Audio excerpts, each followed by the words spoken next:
Ok, alors je ne sais pas si vous vous rappelez, mais en maths, on commence toujours par apprendre les multiplications, et ensuite on passe aux divisions. Bon, ne vous inquiétez pas d'interro surprise au programme, c'est les vacances. Et quand on parle de transition énergétique chez GRDF, eh bien on ne rigole pas. Objectif, diviser par 2 leurs émissions de CO2. Vous allez voir, on va parler décarbonation, économie circulaire et neutralité carbone. Car oui, pour GRDF, rien n'est impossible.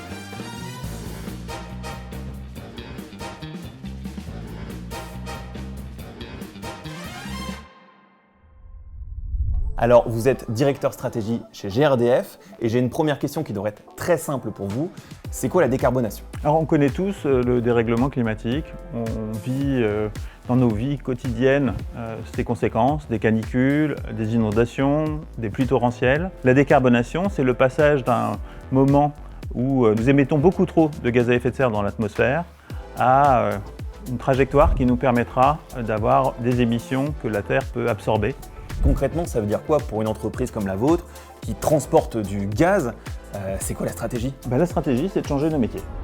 Chez GRDF, on réalise environ 1500 km de réseau tous les ans. Ça représente 13,5% du bilan carbone des activités techniques. Comme 74% de l'impact carbone d'un chantier est lié à l'excavation, au transport des déblais et des remblais, ainsi qu'au traitement des enrobés, le premier levier, c'est déjà d'éviter les chantiers indésirables. Le deuxième levier est bien connu, c'est poursuivre la mise en œuvre de nos techniques de décarbonation, au premier rang desquelles le tubage, ainsi que l'enrubanage, qu'on met en œuvre sur les chantiers biométhane afin de réutiliser les terres qui sont excavées.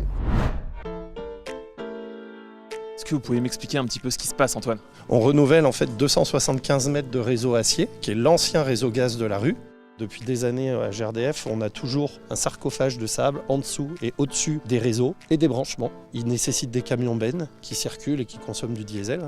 Et donc dans la logique de décarboner, l'enrubanage est arrivé. Ça veut dire quoi concrètement? C'est un peu le gilet Kevlar du réseau gaz. Le gilet pare-balles. Voilà. Une fois que le tuyau il est enrubané, vous n'avez plus besoin de mettre de sable autour. Et afin de poursuivre le développement de ces techniques et en trouver de nouvelles, nous poursuivons notre travail avec les fabricants de matériel ainsi que les entreprises TP dans le cadre d'une démarche d'achat éco-responsable et de matériel éco-conçu. Décarboner les chantiers, c'est l'affaire de tous. Vous voyez tous ces matériaux de construction juste derrière moi? Eh bien, ils sont issus de l'économie circulaire. En fait, lorsqu'on est sur un chantier, on a toujours le même problème. Il faut reboucher les trous. Imaginons qu'on construise une nouvelle route. Eh bien, l'entreprise va récupérer l'ancien bitume, elle va le transformer et jusqu'à 50% de cet ancien bitume va servir à construire la nouvelle route. Et c'est comme ça qu'on économise jusqu'à 150 000 tonnes de ressources naturelles par an sur les différents chantiers opérés par les clients d'Ambromat. Pour simplifier, ces gros cailloux que vous voyez ici, grâce à la machine là-bas, ils vont se transformer en tout petits cailloux. Ça sent l'économie circulaire.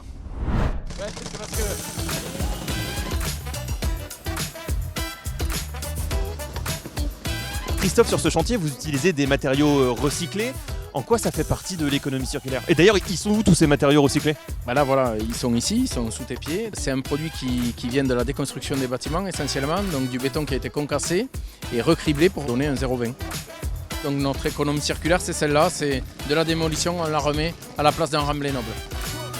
Et donc du coup, dans votre entreprise, chez Midi TP, est-ce que vous avez d'autres solutions pour réduire votre empreinte? Alors oui, ça fait quelques années qu'on y travaille. On a un camion qui roule au bio-GNV pour faire ces chantiers-là. On a des véhicules électriques, des véhicules au gaz, des véhicules hybrides. Aujourd'hui, notre idée, c'est d'être neutre en carbone d'ici 2040. Et puis, dans chaque métier, il y a des petits gains à faire. Pour le technicien de gaz, ça veut dire intervenir plus rapidement pour réduire les incidents. Et chaque incident réduit, c'est autant de gaz à effet de serre en moins dans l'atmosphère. Tous ces petits gestes qui font notre quotidien professionnel, il faut les transformer si on veut être au rendez-vous. Aujourd'hui, nous sommes sur le site du Blanc-Ménil. Nous avons rendez-vous avec Wilson pour une mission très spéciale, vous allez voir. Wilson, enchanté. Et Bastien. Aujourd'hui, tu seras technicien gaz avec moi. Nous allons faire de la maintenance sur réseau, donc recherche de fuite.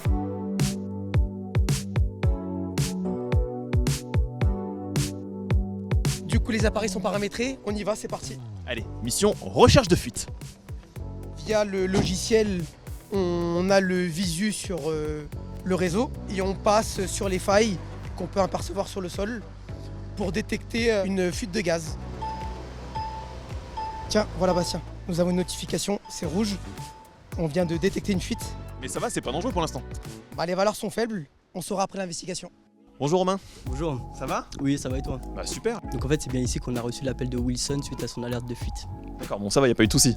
Non pas du tout, donc en fait nous c'est des procédures qui sont vraiment encadrées pour pouvoir gérer ce type d'incident. Par analogie en fait le bureau d'exploitation c'est comparable à une tour de contrôle d'aéroport. Donc en fait on va pouvoir dire à nos agents là tu peux intervenir, là tu peux pas intervenir. Bon bah je vais vous laisser travailler parce que je pense qu'ils ont pas mal de boulot.